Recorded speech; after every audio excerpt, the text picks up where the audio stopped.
కండ్ల ముంగట ఉన్నది ఏది కూడా నిజం కాదు.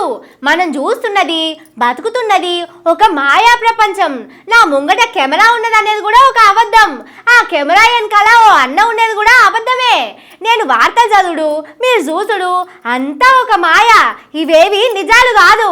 అగో ఇదేంది ఇట్లా మాట్లాడుతున్నది ఈ పిల్ల అని పరేషాన్ కాకుండ్రి. ఈ వార్త చూడండి. గారడి చేసేటైన మనిషిని మాయం చేసినట్టే ఉన్నది ముచ్చట. అప్పట్లో ఎమ్మెల్యేలను కొనటానికి బ్యాగు పట్టుకొని రేవంత్ సారు పోయిండు ఎరికే కదా. 50 లక్షలు ఇచ్చడానికి పోతే ఏసీ బోళ్ళు దొరకబట్టి జైలు వేసిండ్రు.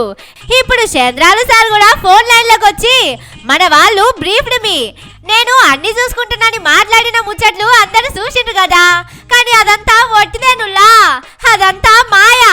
గారడి వచ్చిన వాళ్ళు చేసిన మాయ. అబ్రకదబ్రా అని మాయం చేస్తారు చూడండి.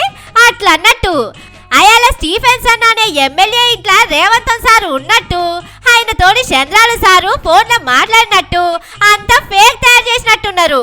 అయాల రేవంత్ సారు బ్యాగు పట్టుకొని స్టీఫెన్సన్ ఇంటికి పోలే, చంద్రాలు సారు ఫోన్లో మాట్లాడలే. మనం టీవీలో చూసింది అంతా గ్రాఫిక్స్ లా తయారు చేసింది కావచ్చు. బాహుబలి కల్కి సినిమాల డైరెక్టర్లను తీసుకుపోయి గ్రాఫిక్స్ చేపించిరు కావచ్చు. ఇగో రేపు మనం ఇట్లనే మాట్లాడుకోవాల్సి వచ్చేటట్టున్నది. ఎందుకంటారా, 4 వద్దులు పోతే ఇదే వార్త వచ్చేటట్టు కొడుతున్నది.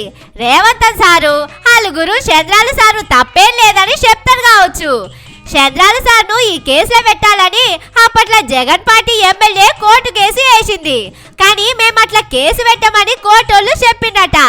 సార్ మాటలు వినిపిస్తున్నాయి కదా అని అన్నా గాని ఒప్పుకోలేదట. దీంతో ఇక కేసు మొత్తం ఒడిచినట్టేనని వకీలుతనం చేసేటోళ్ళు మాట్లాడుకుంటుండ్రు. శిష్యుడు చిన్న నిప్పు, గురువు పెద్ద నిప్పు అని చెప్తారు చూడుండ్రని అంటున్నారు. మోడీ సారు బండిని నడిపిస్తున్న దాంట్లో ఒకటి సైకిల్ టైరేనాయే, ఇంత మాత్రం ఉంటదని అనుకుంటుండ్రు.